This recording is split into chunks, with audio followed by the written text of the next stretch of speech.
All right. Hello, everybody. Welcome to another one of our series, the Go Unstuck Yourself series. Just want to make sure everybody can hear me okay. Just give me a thumbs up in the reaction or a yes in the chat if you're able to hear me okay on your end. Perfect. Thank you so much. So welcome. So excited for this introductory session tonight. I'll introduce myself to anybody that may be newer to my content here in just a moment, but this is the introduction to the 21-day Go Unstuck Yourself challenge. I'll tell you a little bit about what the challenge is all about and what to expect in the next 3 weeks if you decide to participate. But today is really just about gaining an awareness around why the heck are we so stuck and what can we do about it? And then you'll have a chance at the end to decide if you are ready to do the inner work, because that's what it comes down to, my friends, is it's not easy. But I'm here to provide you with at least a framework to consider so that you can begin to do some of the work to get unstuck yourself. By all means, therapy is amazing. Going to see any medical professional is amazing. But sometimes I know in my experience, it just didn't do what I expected it to do. So I came up with this framework and really excited to share it over the next 3 weeks of, hey, how do you get out of fight or flight mode? And how do you get into creation mode where you can begin to create the life that you desire and deserve, besties? So a quick bit about me for those of you that are maybe a little bit newer to Peter Goose.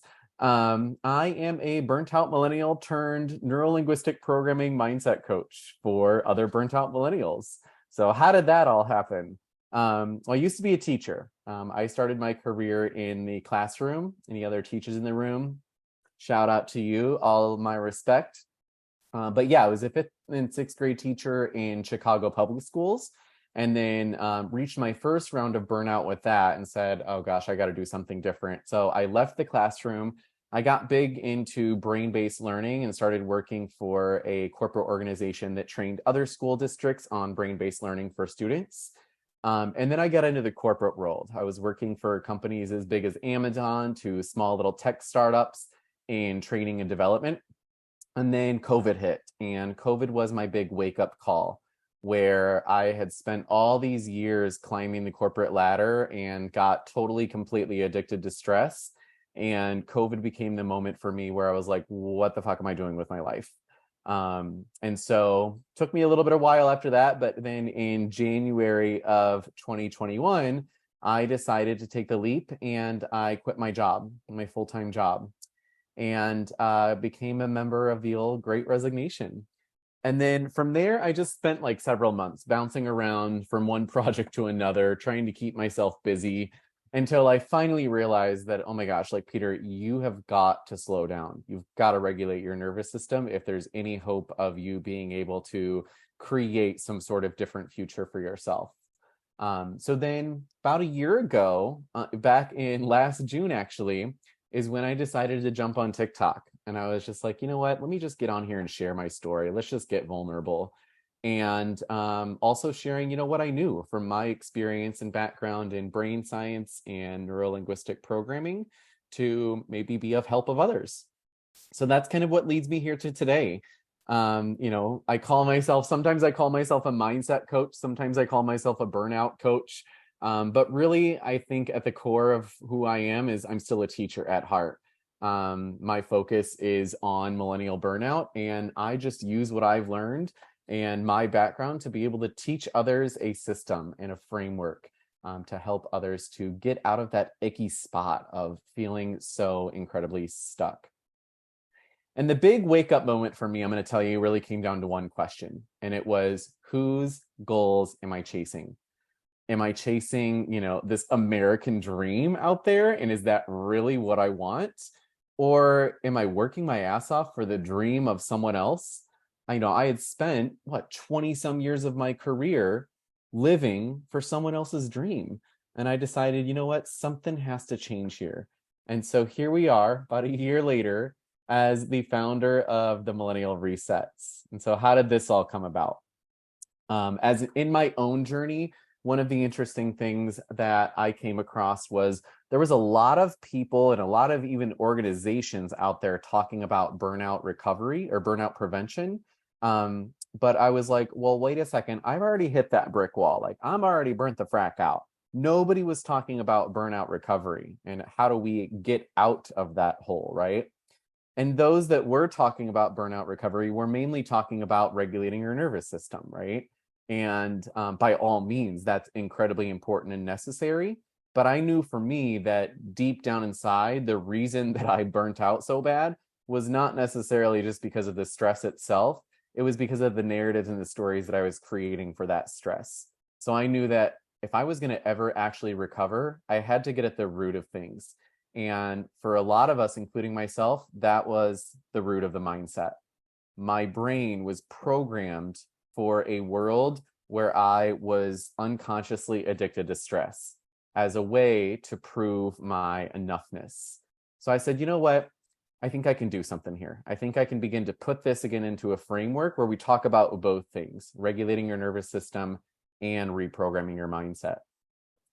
The other big thing that I really dug into was this whole idea is that we have so many resources out there for our physical health, right? You can go and join a gym membership program. You can go and get a personal trainer for your physical health. But I saw that there was this huge disconnect between our physical health and our mental health. There's no communities. Yeah, you can go to therapy or maybe join like an online support group or something like that. But especially for millennials that are completely burnt the frack out, I was like, I think what people really want, including myself, is a community of support. And so that's where this all comes from, is putting together not only the framework, but I think even more importantly is the community of support to be able to help ourselves to get unstuck. All right, so before we dive into things here, just a few quick things that I want to point out to y'all. I like to frame all of my workshops by setting the groundwork.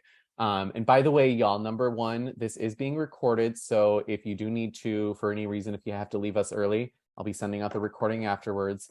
And number two, if you have any questions along the way, put them in the chat or even the Q&A. More than happy to kind of veer off track here as questions come up. But first of all, I'd like to make sure that people know that I'm not a therapist.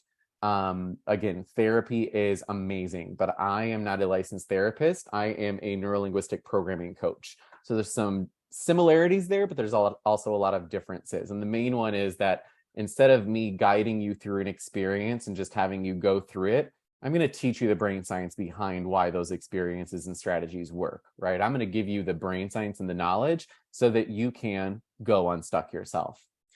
The other thing I want to talk about that we're going to talk about a lot today too is this whole idea of fault versus responsibility, is that we can live our entire lives in victim mode, finding a place to lay blame. It was our parents that made us like this. It was society that made us like this. And some of those things might very well hold a degree of truth. But the fact of the matter is that nobody and nothing is coming to save us. And so if we don't begin to take the reins back and say, okay, it's time for me, even though it's not my fault, I'm the only person that can take responsibility. So that's going to be our big focus, is leaning off of fault, leaning on to responsibility. And then one of the other big things that I just want to make sure that we cover before we dive into things is always keeping in the front of our minds what's out of our control versus in our control. Stress is going to be a daily part of our lives for the rest of our lives. We cannot control what's happening out here in our external circumstances. The one thing that we can control is what's happening up here within our mind, within our system of beliefs. So that's the kind of lens that we're going to be looking at as we're going not only through the intro today, but also the next 3 weeks. So what is it that's got all of us so frickin' stuck? And why is it, furthermore, that millennials are being labeled the burnout generation? Literally, they're writing articles now about us, about how we're so burnt out. Why is that? Let's take a little look here. Take a moment and breathe it in. I'll give you a minute.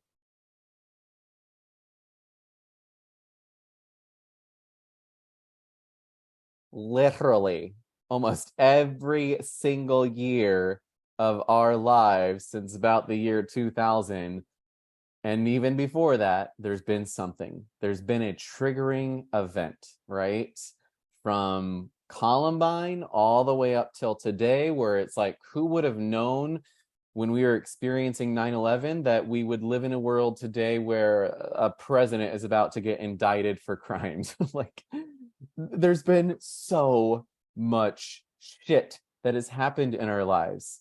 And the thing is that stress, when it comes down to it, is a result of unexpected circumstances.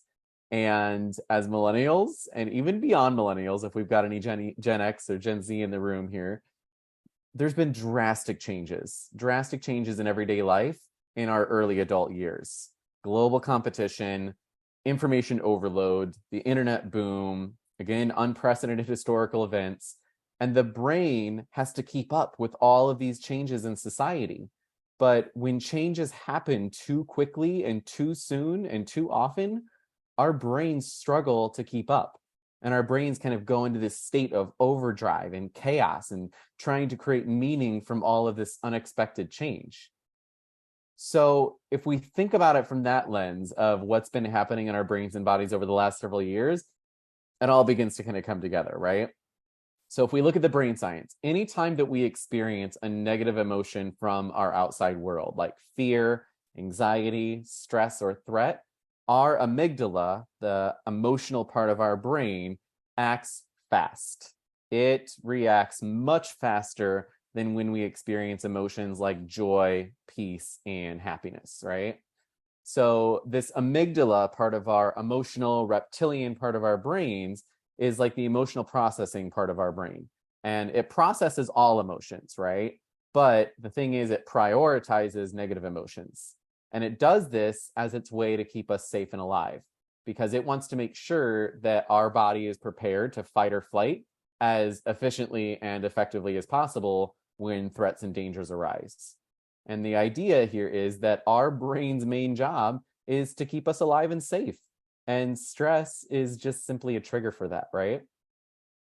So when the body then gets into this program of stress, the amygdala recognizes the emotion as stress based on all of our past similar experiences and situations. And then it very quickly sends a message to our pituitary gland, which is like the master gland of the body, right? That pituitary gland, and then your body sends these messages to the other glands to release all the hormones, the cortisol, the adrenaline, all designed to help our body to run faster and to fight stronger. And then that then sends the messages to our sympathetic nervous system, putting us into fight or flight mode. All of our vital organs get prepared to either fight, flight, freeze, or fawn. So stress itself, believe it or not, is actually a good thing for us. It's just that stress is designed to be a rock splash, right? Stress was designed for humans to be able to survive. It was designed to be temporary. And as a matter of fact, the normal stress response in our body is designed to run its course within about 90 seconds. So in other words, from the time that we experience the emotion of stress to the time that those hormones then surge through our body, as long as we are not in danger from there, then as long as we realize that the tiger in the bushes was just a cute little baby bunny rabbit, the stress response passes through and we go back to a state of homeostasis. But when we're in that constant state of fight or flight and experiencing those negative emotions, the subconscious takes over thinking, and it activates all of the neural networks in our brain that are most associated to this emotional and physiological response that we're experiencing right now, right? So it triggers even more thoughts. It pulls up all of our past experiences related to stress, and it puts us into a rabbit hole of thought patterns. Even if we're physically safe, our brain doesn't realize that because our brain processes emotional stress in the same way that it processes physical stress. So it's much easier for our brain to realize that, oh, that's not really a tiger, it's just a cute little baby bunny rabbit, and I can go about the rest of my day. It's much easier for the brain to recognize that than it is to recognize, oh, wait a second, that last minute email that my boss sent for a last minute meeting tomorrow morning. Your brain doesn't know how to tell the end of that stress event until it sees it to fruition. So stress is there to keep us safe, but what does it end up doing? It ends up keeping us stuck. And again, your brain wants to do everything in its power to keep you safe. And so the other thing that it starts doing is making predictions about what negative thing could happen to you. And it does this, again, to make sure that you're as prepared as possible. So again, when that last minute email comes for tomorrow morning, then between now and tomorrow morning, your brain is going to go on a prediction making mode where it's going to predict the worst case scenario just to make sure that you're prepared for it, just in case it happens to come to fruition. So instead of your brain actually doing any conscious thinking, it takes a shortcut by pulling up everything that it already knows from your past related to that same physical or emotional threat. And then those thoughts then create emotions, which create the physiological response in the body with hormones being released. Y'all, it is a mind-body feedback loop that happens between our emotions and our thoughts and our physiological responses, where everything is driven by the original emotion, in this case, stress. Emotions determine what the body and the brain do, and then all of those subsequent thoughts that result from that result in even more of that emotion. And the cycle repeats itself. And then when the cycle repeats itself, what does it do? It impacts our present and our future thinking, putting us into that prediction mode where before we even step into the actual reality, our brain is already predicting and preparing us for whatever we're negatively thinking about. The brain uses the past to predict the future. Your brain's like a computer program, right? It's reading all of these bits of data, like the zeros and ones from your past experience, to then make a prediction about your future and program your body for it, which leads us into what I call the reacting feedback loop, where your brain is just on autopilot mode. It's simply just reacting to all of these outside circumstances, because the bottom line is there's so much to react to. There's so much external stimulus and so many events going on to react to that then we get ourselves stuck in that mode. And our brain then programs our next move based on the previous reaction. So, this program, whatever you want to call it, the program called your mind, then uses all of those past experiences to then create this sort of filter network, where all of our past experiences send directions to the unconscious to say, hey, unconscious, go ahead and filter in more information that fits with that same pattern. We then train our mind to perceive our reality based on an existing limiting negative pattern, which then programs our future-based thoughts to be sabotaging. So again, it's kind of like this filter network that only allows information in that fits with the pattern. And over time, your brain gets trained to, again, perceive the reality based on an existing pattern. So the feedback loop continues and the hormones continue until we either find a pause button or create a pattern interrupt. And what's supposed to be just a rock splash for 90 seconds of stress, though, to keep us alive and safe, what happens is that it becomes the ripple effects. Our mindset of beliefs keep us in a spiral of stress-based thinking, anxiety, and negativity based on everything negative that's happened from our past. So again, this kind of goes back to the very point that it is not our fault that so much crap has happened to us. And there's been so many external events that have been, negatively programming us for the last 20 years. And it's not our fault that we are so stressed out. But what we do have control over is how the rock splash becomes the ripple effects. In other words, can we find the pause that exists before the rock splash does become the ripple effect, before we spiral in to that mindset of thinking based on all of our past? So in other words, there's two types of stress, right? There's externally influenced stress based on what's happening in our outside world, but then that external stress then influences our internal stress. The program, the algorithm that's happening internally, where now what happened originally that was supposed to just be a 5-minute thing that caused us stress now becomes the thing that puts us into a reactionary cycle. So we're not only stressed out by our circumstances, But then we cause even more stress by allowing our subconscious thoughts related to stress to impact our future, causing us to, again, create the worst case scenario before it even happens. We predict the worst case scenario as a way to prepare for the future. It is our brain's way of trying to keep us alive and safe. You can try to control this, right? This is going to happen. This is normal for the human brain. And so what we're going to talk about instead over these next 3 weeks too is this whole idea of you can't control what happens to you. We can only control how it affects us and our mindset. But we're not done yet, folks, because nobody teaches us how to train our brain and process emotions properly, right?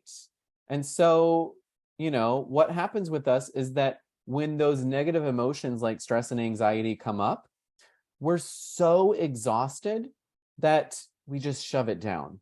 We say, I am so exhausted. I am so stressed out that whatever the world wants me to deal with right now, I just can't, right? It's the millennial motto, I just can't. And so we shove it down. And then when those emotions get suppressed over time, we, especially as millennials, become masters of dissociation. And those emotions then build up because we don't have the energy to deal with them. Give me a yes in the comments if you're with me so far, or if it's resonating. So all of this emotional energy then builds and builds and builds, and we don't have the energy to deal with all of that. And so it becomes this full bottle of soda that's already full and been shaken up, and it requires all of our energy just to make sure that things don't spill out. This is where a lot of us are right now with burnout, is that not only are we exhausted because we're exhausted, but all of our energy that we do even have is required to simply keep it all shoved down in the meantime. So then it's no wonder, y'all, why we don't have goals anymore, because all of our energy is required by the emotional brain to survive. And when you're in that chronic stress mode, the logical thinking brain is turned all the way down. The emotional brain is turned all the way up. Why? Because this ain't no time for creativity or growth, right? This is a time for survival. And so your emotional brain says, give me all that energy. Logical brain, you can think later once we're out of this danger, right? Bottom line is our brain is waiting for the message. Our brain is waiting for the message from us that the danger is gone. Because again, it is a heck of a lot easier to be able to determine when a physical danger is out of our way, as opposed to when is the emotional threat gone. And so for many of us, we are living in this learned, habituated pattern where the worst case scenario is the thing that we predict. Why? Because it's so much easier to go with what is known and in our comfort zone. It might not be comfortable, but it's in our comfort zone and it's known to us. And it's a lot more easy to do that than to make a change and to risk the unknown, right? It's a lot easier to live in that reacting feedback loop than it is to be able to find the energy and the thoughts for conscious creating. Survival is more important than growth. And the thing is that the way that we were programmed and the way that we grow up, and this isn't just millennials, this is everybody. Society teaches us how to stay safe. It doesn't teach us how to stay happy or to get happy, right? It says, do these things and prescribe to this plan so that we can keep you safe. Not keep you happy, keep you safe. As long as you check off these check boxes, and as long as you follow this user guide for life, here you go. We'll make sure that you're safe. But instead, we're stuck for 3 big reasons. Number 1 is that chronic activation of our fight or flight sympathetic nervous system. Our default program that's running in the background is that of stress. And then again, your decision making is impaired. That logical thinking brain is turned down right now, which can make it really, really hard to move forward and make changes in your life and decide on your goals and what you want to do next. And again, all that physical exhaustion that's building up it's really hard to find any energy to pursue any goals. And we have this internal perception that we've been programmed for of urgency, of pressure, of, everything keeps us stuck chasing someone else's goals in exchange for safety, not happiness, safety. And because we are not taught, again, how to deal with all of it, and we're not taught how to do anything about it, right? So what do? Not only do we disassociate, but we like to find someone else to put the blame on, myself included. Don't worry, it's not just you, right? This isn't a guilt trip. This is just the mindset piece of it all. And so we wait to say, society should fix this. Society did it to me. Society should fix it. The education system did it. My parents did it, right? We look for someone to blame and wait for them to fix it.